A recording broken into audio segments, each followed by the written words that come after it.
नमस्कार दोस्तों, एनालिसिस ई क्लासेस में आप सभी का हार्दिक स्वागत है। और ये रीजनिंग का तीसरा प्रैक्टिस सेट है।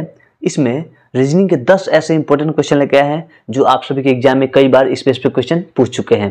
तो चलिए हम लोग स्क्रीन पे दिए फर्स्ट क्वेश्चन को सॉल्व करते हैं। और इस क्वेश्चन में आपको बताना है 8 बॉक्स JKLM NOP और Q एक दूसरे के ऊपर एक ऊर्ध्वाधर पैटर्न में रखे गए हैं, लेकिन जरूरी नहीं है कि इसी क्रम में हो। ठीक है, अब यहां से पढ़िए। एल को सबसे नीचे रखा गया है। एल कहां पे है? इस बॉक्स में सबसे नीचे रखा गया है एल को। ठीक है, आगे पढ़िए। क्यू ऊपर से तीसरे स्थान पे है। क्यू कहां पे है? ऊपर से तीसरे स्थान पे है क्यू। तो पहला, दूसरा, तीसरा यहां पे हो गया क्यू, कोई दिक्कत नहीं है। आगे पढ़िए। और एन जे के ठीक नीचे है। अभी तो एन जे कहीं दिख नहीं रहा है, इसको अभी लाइन को छोड़ दीजिए। इसको हम रेड कलर से घेर रहे हैं कि यहाँ पे अभी इसको छोड़ दिए हैं। ठीक है, आगे पढ़िए क्वेश्चन में। अब क्यू और एम के बीच में केवल 2 बॉक्स रखे गए हैं। क्यू और एम के बीच में सिर्फ 2 बॉक्स है। अब एम कहाँ पे होगा? एम किस बॉक्स में रखिएगा ताकि Q और M के बीच में सिर्फ 2 बॉक्स हो। अगर हम M यहाँ पे रखेंगे, ठीक है, अगर M यहाँ पे रखेंगे तब ना कहिएगा कि Q और M के बीच में सिर्फ 2 बॉक्स रखे गए हैं।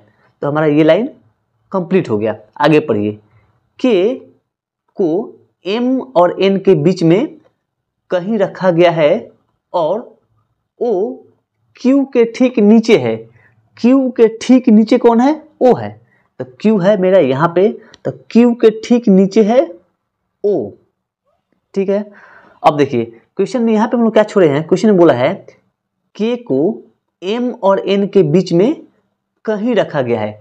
K को हम कहाँ रखे हैं? M और N के बीच में। अब M यहाँ पे है, अब N कहाँ रखिएगा? तो हम बोलेंगे कि M और N के बीच में K है।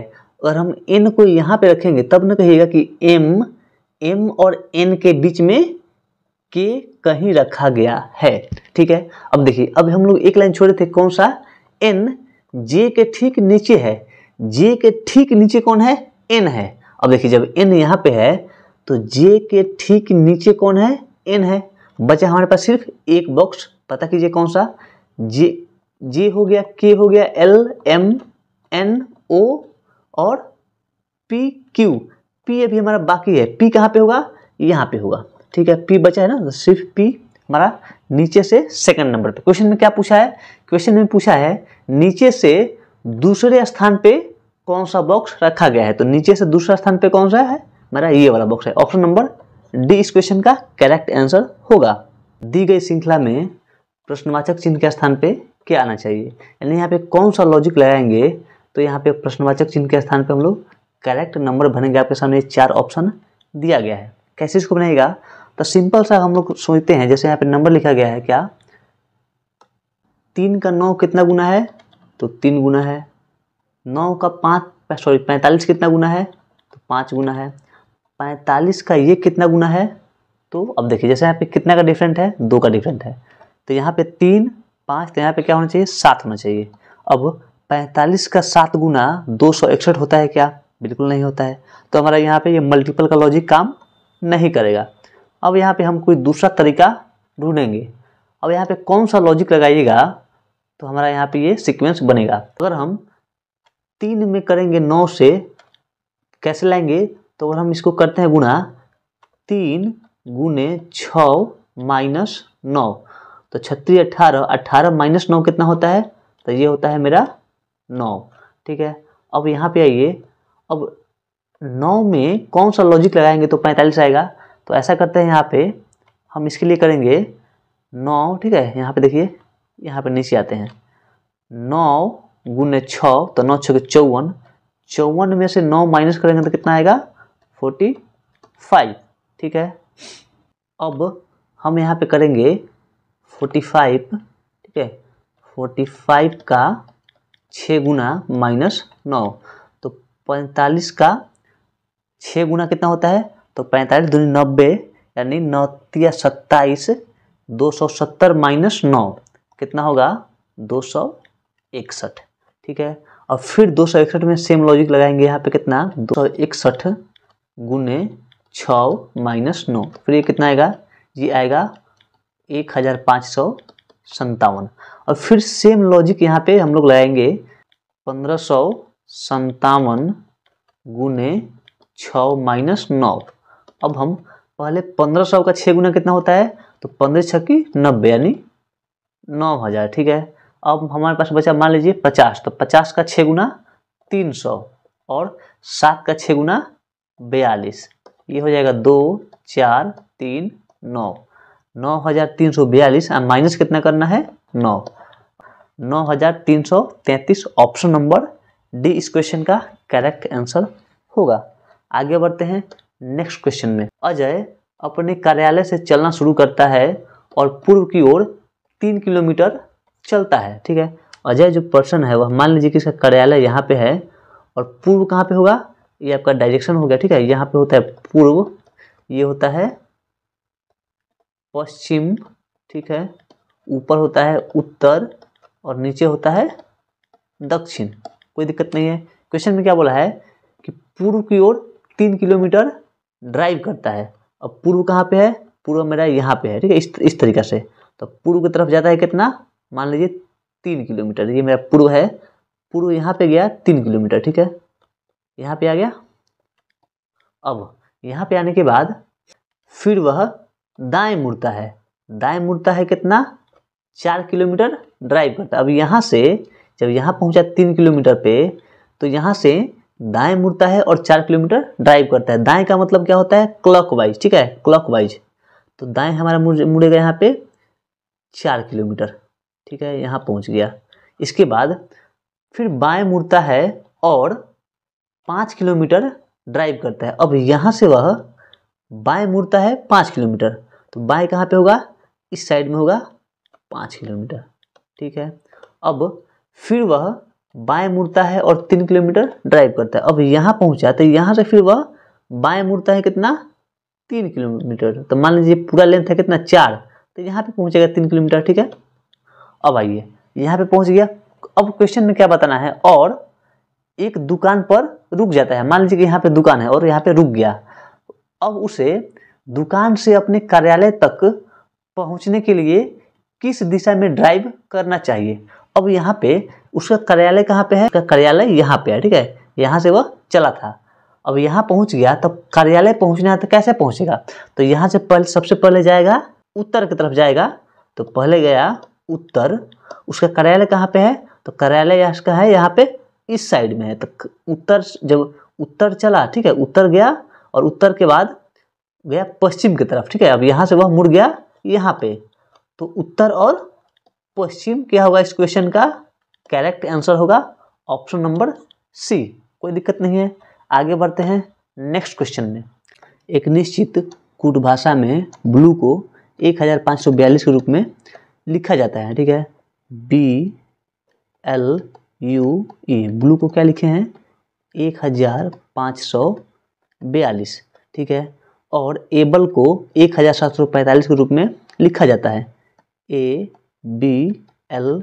एबल को क्या लिखे हैं हम 1745। आपको बताना है दी गई कूट भाषा में ए के लिए कूट क्या है। अब इसमें देखेंगे कि दोनों में कॉमन क्या नंबर आपको दिख रहा है, इन दोनों में कॉमन, ठीक है, नंबर में भी कॉमन और अल्फ़ाबेट में भी कॉमन।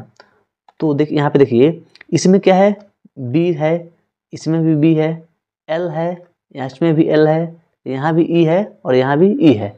अब नंबर में क्या कॉमन देखेंगे, तो हम नंबर में देखेंगे कि 5, ठीक है, फिर 5, 1, 1, 4, तो फिर यहाँ भी 4। अब हमारे पास क्या बचा, जो पहला वाला जो लेटर था ब्लू में यू बचा है, तो यू के लिए कूट भाषा क्या होगा, 2 होगा, ठीक है। यू के लिए कूट भाषा क्या होगा 2। अब यहाँ पे नीचे क्या बचा है ए, तो ए के लिए कूट भाषा क्या होगा, सिंपल सा 7। क्वेश्चन में क्या बताना है, ए के लिए कूट भाषा क्या होगा, तो ऑप्शन नंबर ए 7 होगा, ठीक है। आगे बढ़ते हैं नेक्स्ट क्वेश्चन में। जिस प्रकार प्रतिबिंब का संबंध प्रकाश से है, ठीक उसी प्रकार इन चारों ऑप्शन में से किसका संबंध आपको करेक्ट होगा, ये आपको बताना है। यानी प्रतिबिंब यानी प्रकाश से प्रतिबिंब बनता है, प्रकाश के कारण ही प्रतिबिंब बनता है। तो वैसे ही भाव और अनुभूति बिल्कुल नहीं, प्रतिध्वनि, ध्वनि, जी बिल्कुल ये सही है, क्योंकि ध्वनि के कारण ही क्या होता है, तो प्रतिध्वनि बनता है। यानी ऑप्शन नंबर बी इस क्वेश्चन का करेक्ट आंसर होगा। आगे बढ़ते हैं नेक्स्ट क्वेश्चन में।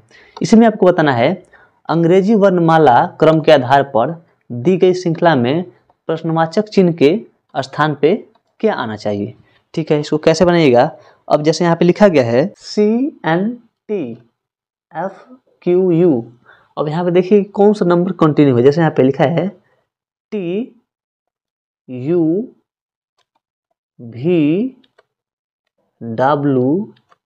और तो यहाँ पे क्या होगा, X होगा। यहाँ पे क्या होगा, X। तो पहला हमको अल्फाबेट मिल गया, क्या होगा, वर्ड के लास्ट में जो भी ऑप्शन होगा उसके लास्ट में क्या होगा, X होगा। किस ऑप्शन के अंदर है, तो A के ऑप्शन है और D के ऑप्शन है, तो B वाला ऑप्शन नहीं होगा और C वाला ऑप्शन नहीं होगा इस क्वेश्चन का आंसर। ठीक है, अब आते हैं आगे। अब देखिए यहाँ पे पहले क्या है, C है, CF। अब इसके बीच में कितना का डिफरेंट है, तो 3 का डिफरेंट है। F और I के बीच में कितने का डिफरेंट है, तो यहाँ भी 3 का डिफरेंट है। ठीक है, I और L के बीच में कितने का डिफरेंट है, तो यहाँ भी 3 का डिफरेंट है। तो L और L के ठीक अगला तीसरा नंबर कौन सा होगा, तो मेरा होगा O। ठीक है, यहाँ पे क्या होगा, O होगा। अब O फिर यहाँ पे एक नंबर होगा और X होगा, तो ऐसा कौन सा है ऑप्शन है, तो ऑप्शन नंबर ए इस क्वेश्चन का करेक्ट आंसर होगा। आगे बढ़ते हैं नेक्स्ट क्वेश्चन में। इसमें आपको बताना है निम्नलिखित दी गई 4 शब्दों में से एक अन्य शब्द 3 से भिन्न है, बेजोड़ का चयन कीजिए। यानी 4 ऑप्शन में से 3 ऐसा ऑप्शन है जो एक सीक्वेंस में होगा, यानी एक तरीका का होगा, एक रिलेशन लगेगा। चौथा ऑप्शन आपको बताना है कि कौन सा होगा। ठीक है, कैसे बनेगा, तो यहाँ पे जैसे लिखा है सफेद, लाल, पीला और नीला, तो इसमें से कौन सा ऐसा ऑप्शन है जो 3 से अलग है। इंद्रधनुष में 7 रंग होता है, जिसमें सिंपल सा सफेद रंग नहीं होता है, जिसमें लाल होता है, पीला होता है, नीला होता है, लेकिन सफेद नहीं होता है। तो इस क्वेश्चन का करेक्ट आंसर क्या होगा, ऑप्शन नंबर ए। आगे बढ़ते हैं नेक्स्ट क्वेश्चन में। उस आकृति की पहचान कीजिए जो पैटर्न को पूरा करती है, घूर्णन की अनुमति नहीं है। इस फिगर में आपको ये बताना है कि यहाँ पे कौन सा हम लोग नंबर फिल करेंगे। आपके सामने ये 4 ऑप्शन दिया गया है, तो इस नंबर को आप लोग कंप्लीट कीजिए। जैसे यहाँ पे ये नंबर कटा हुआ है, एक आयत है। ठीक है, ये आयत का एक यहाँ पे ऐसे फिगर बन रहा है। इसके बाद ये पूरा सर्कल यहाँ पे इसको मिला देंगे। ठीक है, और फिर एक देखिए ये क्या है, बाहर बाहर भी क्या है, एक आयत है। तो यहाँ से हम लोग एक और आयत, यहाँ से ये लाइन खींच देंगे। कैसे खींचेंगे, यहाँ से ये रहा मेरा लाइन, यहाँ से एक लाइन यहाँ से खींच देंगे। तो ऐसा कौन सा ऑप्शन दिख रहा है, तो ये पहला ऑप्शन हो सकता है क्या, बिल्कुल नहीं हो सकता है, क्योंकि यहाँ पे ये यहाँ से सेंटर से एक लाइन खींचा गया है, तो हमारा ये ऑप्शन नहीं होगा। दूसरा भी ऑप्शन नहीं होगा। अब आते हैं तीसरा ऑप्शन। तीसरा ऑप्शन बिल्कुल होगा, ऑप्शन नंबर सी। चौथा नहीं होगा क्योंकि यहाँ पे ये लाइन खींचा हुआ है। इस क्वेश्चन का करेक्ट आंसर क्या होगा, तो ऑप्शन नंबर सी। आगे बढ़ते हैं नेक्स्ट क्वेश्चन में। इस क्वेश्चन को आप लोग खुद से सॉल्व कीजिए और इसका आंसर आप लोग कमेंट बॉक्स में जरूर कमेंट करें। तो आई होप कि ये वीडियो आप सभी को काफ़ी पसंद आया होगा। अगर आपको वीडियो अच्छा लगा तो एक प्यारा सा लाइक कर दीजिए, चैनल को सब्सक्राइब भी जरूर कर लीजिए। तो फिर मिलते हैं एक और नए वीडियो में, तब तक के लिए थैंक यू।